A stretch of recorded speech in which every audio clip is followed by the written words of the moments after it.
Hello बच्चों, हम पढ़ रहे हैं कक्षा 8 के गणित का चैप्टर नंबर 3 चतुर्भुजों को समझना। पिछले वीडियो में हम कुछ कॉन्सेप्ट समझ चुके हैं और बचे हुए कॉन्सेप्ट हम इस वीडियो में समझेंगे। बहुभुज के बाह्य कोणों के माप का योग हमेशा 360 डिग्री होता है, चाहे वो त्रिभुज हो, चाहे चतुर्भुज हो, चाहे पंचभुज हो, चाहे षटभुज हो। बहुभुज में कितनी भी भुजाएं हो जाएं, लेकिन जो उसके बाहर के कोण हैं उनका माप हमेशा कितना होगा? 360 डिग्री। जैसे ये त्रिभुज है हमारा, तो ए, बी और सी। अगर हम इसके बाह्य कोण निकालें, जैसे ये क्या हो गया हमारा अल्फा मान लेते हैं इसे।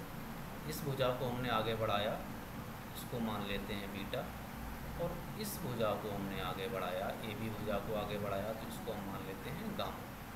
यदि हम अल्फा, बीटा और गामा तीनों को जोड़ते हैं तब ये होगा 360 डिग्री के बराबर। ऐसे ही हमारा एक चतुर्भुज है ए, बी, सी और डी।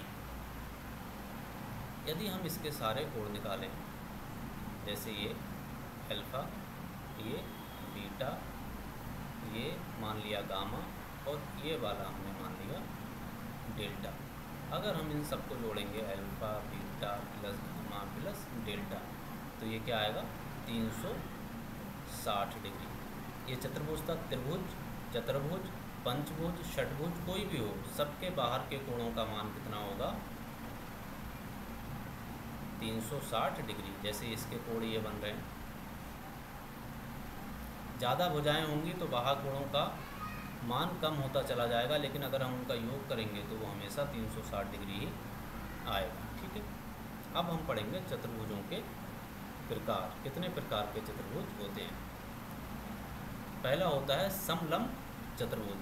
समलंब एक ऐसा चतुर्भुज होता है जिसमें भुजा का एक युग्म समांतर होता है। इस बात को हमेशा ध्यान रखना है। समलंब चतुर्भुज में भुजाओं का एक युग्म हमेशा क्या होगा? समांतर होगा। जैसे इसमें कौन सी भुजाएं समांतर हैं? ये वाली और ये वाली। इसमें कौन सी भुजा समांतर है? ये और ये। इसमें कौन सी है? ये और ये। लेकिन एक बात और ध्यान रखना है, समांतर चतुर्भुज में कम से कम एक भुजा का युग्म जो होना चाहिए वो समान होना चाहिए। समलंब चतुर्भुज में कम से कम एक भुजा का युग्म जो है वो समांतर होना चाहिए, लेकिन दो का भी हो सकता है। ये हमारा है पैरेललोग्राम, और इसमें दो भुजाओं के युग्म समान होते हैं। इसमें दोनों भुजाओं के युग्म क्या होते हैं? समांतर होते हैं। ठीक है, कम से कम एक भुजा का युग्म समांतर होना चाहिए। अगर दोनों के हैं तब भी वो समलंब चतुर्भुज ही कहलाएगा। इसमें देखिए किसी भी भुजा का युग्म, कोई भी दो भुजाएं समांतर नहीं है, इसमें भी नहीं है। ठीक है, तो समलंब चतुर्भुज समझ में आया। कम से कम एक युग्म समांतर हो और दो भी हो सकते हैं। ठीक है, अगला है हमारा पतंग। पतंग एक ऐसा चतुर्भुज है जिसमें अलग अलग आसन्न भुजाओं के दो युग्म होते हैं। अलग अलग आसन्न भुजाओं के दो युग्म होते हैं। पतंग में होता क्या है? दो दो भुजाओं के युग्म होते हैं, भुजाओं के युग्म होते हैं जो बराबर होते हैं, जो बराबर होते हैं। आसपास की भुजाएं जो हैं, जैसे ये इसके बराबर है ए, बी, सी, डी, तो ए बी बराबर होगा हमारा बी सी। ए बी भुजा बी सी भुजा के बराबर होगी और ए डी भुजा ए सी भुजा के बराबर होगी। ठीक है, दो एक जैसी भुजाएं होती हैं वो पास पास होती हैं। ठीक है, इसीलिए हम इसको पतंग बोलते हैं, लेकिन इसकी कभी भी चारों भुजाएं बराबर नहीं होती हैं। ठीक है, यहाँ पर क्या है? ये इसका क्या है? विकर्ण है। अगर हम एक भुजा से दूसरी भुजा को मिलाएंगे तो क्या कहलाएगा? विकर्ण। एक कोने से दूसरे कोने को मिलाने पर क्या मिलता है? हमें विकर्ण मिलता है। तो ये क्या हो गया? AC क्या है? ए कोने को हमने सी कोने से मिलाया तो विकर्ण मिल गया, और बी कोने को डी कोने से मिलाया तो विकर्ण मिल गया। तो इसमें एक बात ध्यान रखना है, पतंग के विकर्ण एक दूसरे को 90 डिग्री के कोण पर काटते हैं। ठीक है, ये जो कोण बनेगा वो हमारा कितना बनेगा, मान लिया ये कोण अल्फ़ा है, ये कोण मान लिया हमने क्या बना हमारा अल्फ़ा, और अल्फ़ा किसके बराबर होगा 90 डिग्री के। और आमने सामने के दो कोण, आमने सामने के दो कोण मान लिया ये x है ये y है, आमने सामने के दोनों कोण क्या होते हैं, बराबर होते हैं। कौन से कोण बराबर होते हैं, जो आसन्न भुजाओं को मिलने पर बनते हैं। एक सी भुजाएं नहीं, अलग अलग भुजाएं, इसकी लंबाई अलग है, इसकी लंबाई अलग है, तो इनके मिलाने पर जो कोण बनते हैं वो क्या होते हैं, बराबर होते हैं। समान भुजाओं के मिलने पर कोण बराबर नहीं होते हैं, ठीक है। ये वाला कोण और ये वाला कोण बराबर नहीं होगा। तो हमने पतंग में समझा, पतंग में 4 भुजाएं होती हैं, चतुर्भुज है, जिसमें 2 भुजाएं एक लंबाई की होती हैं और दूसरी भुजाएं अलग लंबाई की होती हैं। मान लिया ये 3 मीटर है, ये भी 3 मीटर होगा, अगर ये 5 मीटर है तो ये भी 5 मीटर होगा, ठीक है। दूसरी बात हमने देखी, अगर हम इन पर विकर्ण बनाते हैं तो वो एक दूसरे को 90 डिग्री पर काटते हैं। तीसरी बात हमने समझी, आसन्न भुजाओं के मिलाने पर जो कोण बनता है, मान लिया अगर ये 60 डिग्री है तो दूसरा भी 60 डिग्री बनेगा। चौथी बात हमें याद रखनी है, जो आसन्न भुजाओं को मिलाने पर, आसन्न भुजाओं वाले कोणों को मिलाने पर जो विकर्ण बनता है वो दूसरे विकर्ण से समद्विभाजित होता है, मतलब ये वाला और ये वाला दोनों बराबर होगा, ठीक है। पतंग के बारे में ये बहुत सारी जानकारी होगी। अब हम पढ़ने वाले हैं समांतर चतुर्भुज। समांतर चतुर्भुज क्या होता है, समांतर चतुर्भुज में आमने सामने की समांतर भुजाएं होती। समांतर चतुर्भुज में क्या होता है, आमने सामने की जो भुजाएं हैं वो समांतर होती हैं। समांतर भुजाओं के 2 युग्म होते हैं इसमें, समांतर भुजाओं के 2 युग्म होते हैं। अभी हमने ऊपर पढ़ा था एक समलंब चतुर्भुज। समलंब चतुर्भुज में क्या होता है, समांतर भुजाओं का एक युग्म होता है, और यहाँ पर समांतर भुजाओं के कितने युग्म होते हैं, 2 युग्म होते हैं। तो ये समलंब चतुर्भुज तो है ही है, और समांतर चतुर्भुज भी है, ठीक है। ये दोनों भुजाएं समांतर हैं और ये दोनों भुजाएं समांतर हैं। यहाँ पर ये और ये समांतर हैं और ये समांतर हैं, ठीक है। यहाँ पर ये समांतर हैं और ये समांतर है, ठीक है। यहाँ पर एक भुजा तो समांतर है, एक युग्म तो समांतर है, लेकिन हमें क्या चाहिए, दोनों युग्म समांतर चाहिए। तो ये समांतर चतुर्भुज नहीं है, लेकिन ये समलंब चतुर्भुज है, क्योंकि उसमें सिर्फ और सिर्फ एक युग्म समांतर चाहिए होगा, ठीक है। यहाँ पर एक युग्म समांतर है, तो ये समांतर चतुर्भुज नहीं है, ये समलंब चतुर्भुज है। यहाँ पर भी एक युग्म समांतर है, तो ये भी समांतर चतुर्भुज नहीं है। तो ये तीनों क्या हैं, समांतर चतुर्भुज नहीं है, और ये समांतर चतुर्भुज है। समांतर चतुर्भुज की क्या कंडीशन है, आमने सामने की भुजाएं समांतर होनी चाहिए, ठीक है। अगला है हमारा आयत। आयत एक समांतर चतुर्भुज है, इसके सभी कोणों का माप समान होता है। आयत क्या है, ये समांतर चतुर्भुज है। समांतर चतुर्भुज क्या होता है, आमने सामने की भुजाएं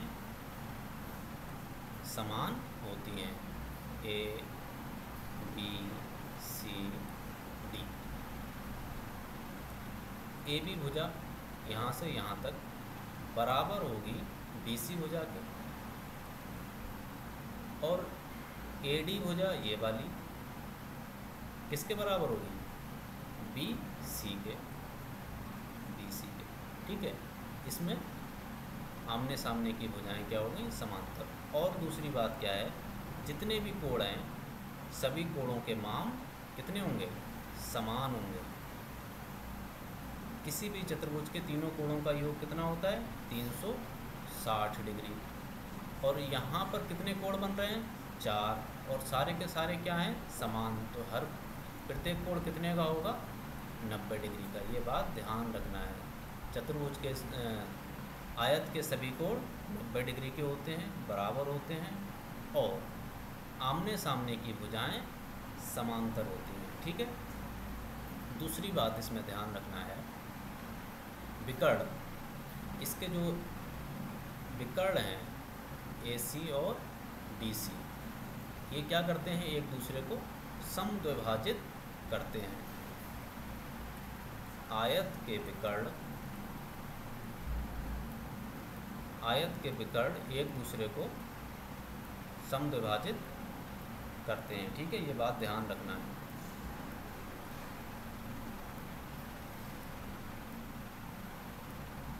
क्या करते हैं, समद्विभाजित,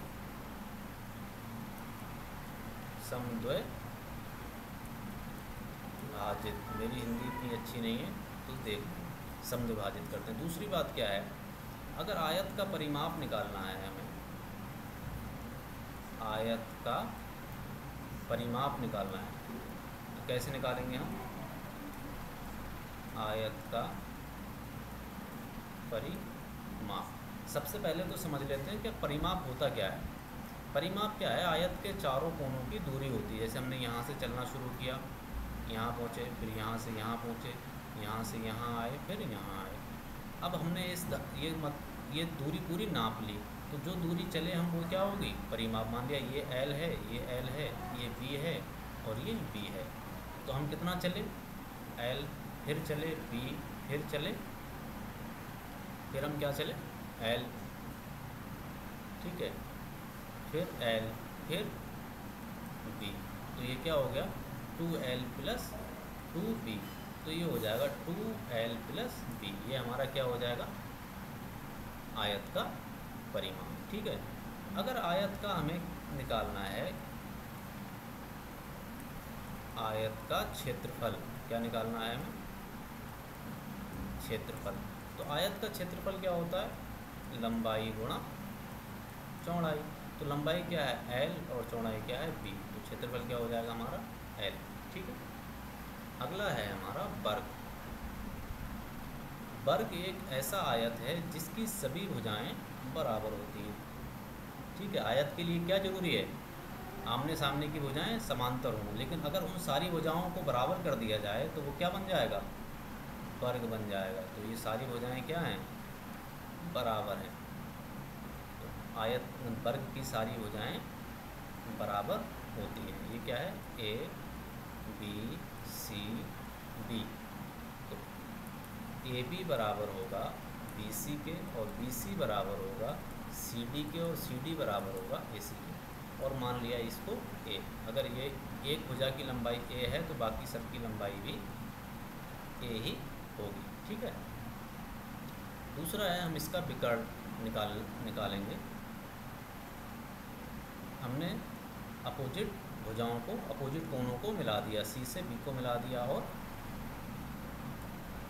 A से D को मिला दिया, तो ये हो गया हमारा विकर्ण। विकर्ण क्या हो, विकर्ण कौन कौन से हो गए, विकर्ण हो गए हमारे AD और दूसरा है हमारा CB। यहाँ एक खास बात ध्यान रखने वाली है, दोनों विकर्ण क्या होते हैं, बराबर। AB और CB दोनों विकर्ण, AD और CB दोनों विकर्ण बराबर होंगे। और ये विकर्ण एक दूसरे को 90 डिग्री पर काटते हैं। कितने पर काटते हैं, 90 डिग्री पर। वर्ग के विकर्ण एक दूसरे को 90 डिग्री पर काटते हैं। और आयत के विकर्ण भी एक दूसरे को 90 डिग्री पर काटते हैं, बिल्कुल नहीं। आयत के विकर्ण एक दूसरे को 90 डिग्री पर नहीं काटते हैं, लेकिन समद्विभाजित करते हैं और बराबर होते हैं। ठीक है, तो हम बात कर रहे थे वर्ग की। वर्ग के विकर्ण एक दूसरे को 90 डिग्री पर काटते हैं, ठीक है, और बराबर लंबाई के होते हैं, जैसे AD बराबर CB। दूसरी बात है, वर्ग के विकर्ण क्या करते हैं, समद्विभाजित करते हैं। एक दूसरे को क्या करते हैं, समद्विभाजित करते हैं। ठीक है, और एक दूसरे को 90 डिग्री पर काटते हैं। ठीक है, और वर्ग के विकर्ण की लंबाई, वर्ग के विकर्ण की लंबाई, अगर भुजा की लंबाई A है तो विकर्ण की लंबाई √A हो जाएगी। ठीक है, उसी तरह से वर्ग का परिमाप क्या होगा, A से B चलेंगे, कितनी दूरी चले A, B से D कितनी दूरी चले A, D से C कितनी दूरी चले ए, और सी से ए कितनी दूरी चले, ए, तो टोटल कितनी दूरी चले, 4a, और यही क्या होता है हमारा परिमाप। दूसरा क्या है, क्षेत्रफल।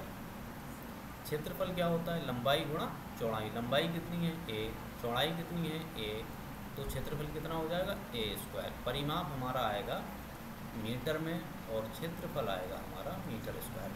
ठीक है। वर्ग के बारे में बहुत सारी जानकारी दे दी है। ठीक है, उसको अच्छे से याद कर लेना। अब आता है समचतुर्भुज। समचतुर्भुज क्या होता है, समचतुर्भुज की चारों भुजाएं बराबर होती हैं और आमने सामने के कोण क्या होते हैं, बराबर होते हैं। चारों भुजाएं क्या होंगी, ए ए ए, और यह है, इसको मान लिया हमने, इसको हमने मान लिया ए बी सी डी। तो ए बी बराबर बी सी बराबर सी डी बराबर डी ए बराबर ए। तो ये तो हमारे चतुर्भुज में भी था, सारी भुजाएं बराबर थी, लेकिन इसमें अलग क्या है, इसमें अलग है इसके सारे कोण 90 डिग्री के नहीं होते हैं, लेकिन आमने सामने के कोण बराबर होते हैं। अगर ये अल्फ़ा है तो ये भी अल्फ़ा होगा, और ये बीटा है तो ये भी बीटा होगा। आमने सामने के कोण बराबर होते हैं, लेकिन सारे कोण बराबर नहीं होते। तो समांतर चतुर्भुज में सारी भुजाएं तो बराबर होंगी, इसको बोलते हैं रोम्बस। सारी भुजाएं तो बराबर होंगी लेकिन सारे कोण बराबर नहीं होंगे, इसीलिए ये वर्ग नहीं कहलाता है। लेकिन इसका परिमाप वही होगा जो वर्ग का परिमाप है। कितना होगा, 4a, और क्षेत्रफल भी वही होगा जो वर्ग का क्षेत्रफल है। कितना होगा, a², क्योंकि इसकी भुजाओं की लंबाई वर्ग की भुजाओं की लंबाई के बराबर हमने ली है। वहाँ पर भी a ली थी और यहाँ पर भी a ली थी। ठीक है। दूसरा है विकर्ण। इसके विकर्ण भी क्या करते हैं, एक दूसरे को 90 डिग्री पर काटते हैं। ठीक है, इस बात का रखना। अब हमारे यहाँ पर क्या है, चतुर्भुजों को समझने वाली जो भी कॉन्सेप्ट थे वो सारे ख़त्म हो चुके हैं। अब हम एक्सरसाइज करेंगे और दिए गए सारे उदाहरण हल करेंगे। ठीक है।